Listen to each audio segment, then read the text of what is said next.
All right, it's been a long, cold slog, but we've made it thus far. We've looked at Chicago Manual of Style and those footnotes that are associated with it. But you're asking yourself, what about MLA? Well, for those of you asking that question, I may just have an answer. It's a bit like having a spot of hot tea in the middle of winter. Hot! Hot!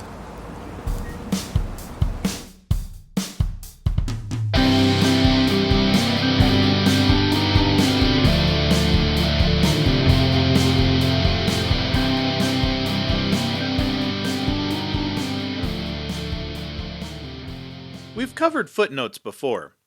Endnotes are another form of citation similar to footnotes in that they usually use a numbered note, but instead of going at the foot of the page, they are all collected together at the end of the document. If endnotes look familiar to you, they should. This is the format that Wikipedia uses for citations.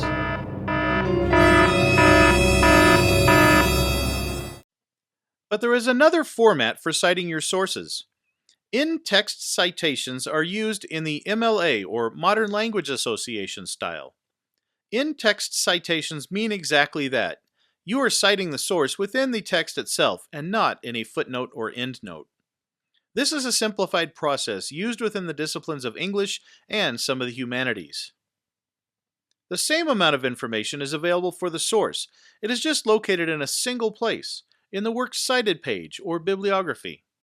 There are a couple of ways you can utilize in-text citations using MLA style.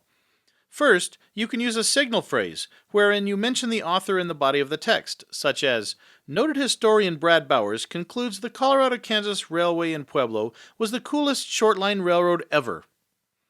At the conclusion of the paraphrase, you would only need to list the page number of your source, in parentheses, before the period that ends the sentence.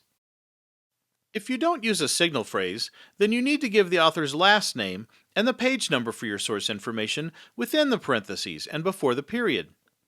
This format works for books, articles, and websites, among many others.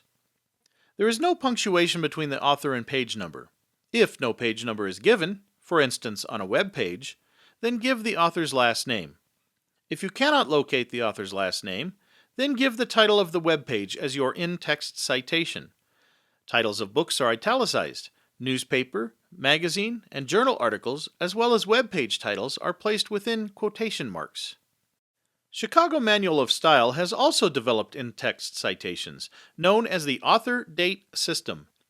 For Chicago Manual of Style's author-date system, you'll need to include one more piece of information in your in-text citations: the year of publication. So, a citation would look like this: author's last name, followed by the year of publication with no punctuation between them, and then a comma separating the page number for the source information. In the absence of an author's name or page number, such as for a website, use the name of the website and the year of publication of the page, or the year you access the page if the former is unknown. Remember our 4 examples from the Chicago Style episode? Here they are as in-text citations. Pretty simple, right? Of course, there are other variations we might have to consider, but these are the most basic examples you might need. For more information on MLA Style or Chicago's author-date system, see the links I provided for you in Desire to Learn, under Content and Citation Resources. We are almost done. We've come a long way, but there is still one last battle to fight, one last mystery to solve, one last part to properly citing sources that we are missing.